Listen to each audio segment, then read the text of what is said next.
हमारी आज की कहानी का शीर्षक है दो मछुआरे। दो मछुआरे थे जो बहुत करीबी दोस्त थे। वे सप्ताहांत में साथ मिलकर मछलियां पकड़ते थे। चूंकि वे अपने निजी काम और परिवार में व्यस्त थे, इसलिए वे शायद ही कभी एक साथ समय बिता पाते थे। शनिवार का दिन था और उन्होंने मछली पकड़ने के अपने दिन का आनंद लेने के लिए पास के तालाब पर जाने का फैसला किया। साथ ही वे पकड़ी गई मछलियों के साथ कुछ दावत भी करना चाहते थे। दोनों ने जरूरी बर्तन, खाना पकाने का सामान और सामग्री और मछली पकड़ने के उपकरण साथ रखे। वे तालाब पर पहुंचे। वे कुछ दूरी पर बैठ गए और मछलियों की तलाश शुरू कर दी। पहले मछुआरे को कुछ ही मिनटों में एक बड़ी और सुंदर मछली मिल गई। वह बहुत खुश हुआ और उसने मछली की ताजगी बनाए रखने के लिए उसे आइस बॉक्स में रख दिया। उसने दोपहर में मछली को पूरी तरह पकाने का फैसला किया। उसने कुछ और समय बिताया और कुछ और मछलियां पकड़ी।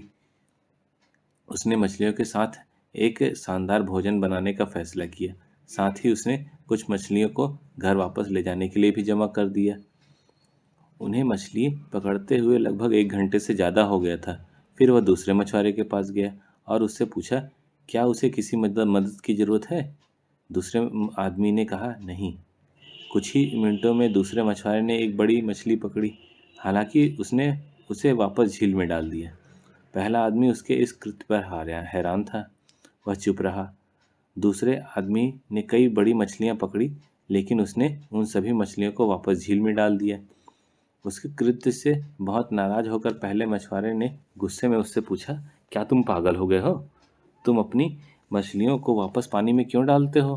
वे सुंदर और बड़ी थी। दूसरे मछुआरे ने जवाब दिया, मुझे पता है कि वो बड़ी थी, लेकिन मेरे पास बड़ी मछली पकाने के लिए बड़ा बर्तन नहीं है। इसलिए मैं छोटी मछली की तलाश कर रहा हूँ जो मेरे खाना पकाने के बर्तन में फिट हो जाए। ईश्वर आज मुझे परेशान कर रहे हैं। यह सुनकर पहला मछुआरा हैरान रह गया। उसने दूसरे मछुआरे को सलाह दी कि वह बड़ी मछलियों को बर्तन में फिट होने के लिए छोटे छोटे टुकड़ों में काट दे और उन्हें ठीक से पकाए। कई लोग दूसरे मछुआरों की तरह ही होते हैं। हमें मुट्ठी भर बड़े अवसर, मौके और यहाँ तक कि भाग्य भी प्रदान किया जाता है, जिसे हम कई बार अनदेखा कर देते हैं। हमें उसी तरह काम करना चाहिए जैसे बड़ी मछली छोटे बर्तन में फिट हो जाती है। ईश्वर हमेशा बड़ी संभावना के साथ साथ समस्याएं भी देते हैं, जिन्हें हम आसानी से संभाल सकते हैं। हमें जो कुछ भी दिया जाता है वह हमारी क्षमता के भीतर ही होता है। अपनी समस्याओं को बताएं कि आपके साथ ईश्वर है, बजाय इसके कि ईश्वर को बताएं कि आपके पास समस्याएं हैं। धन्यवाद। आपको हमारी कहानी कैसी लगी?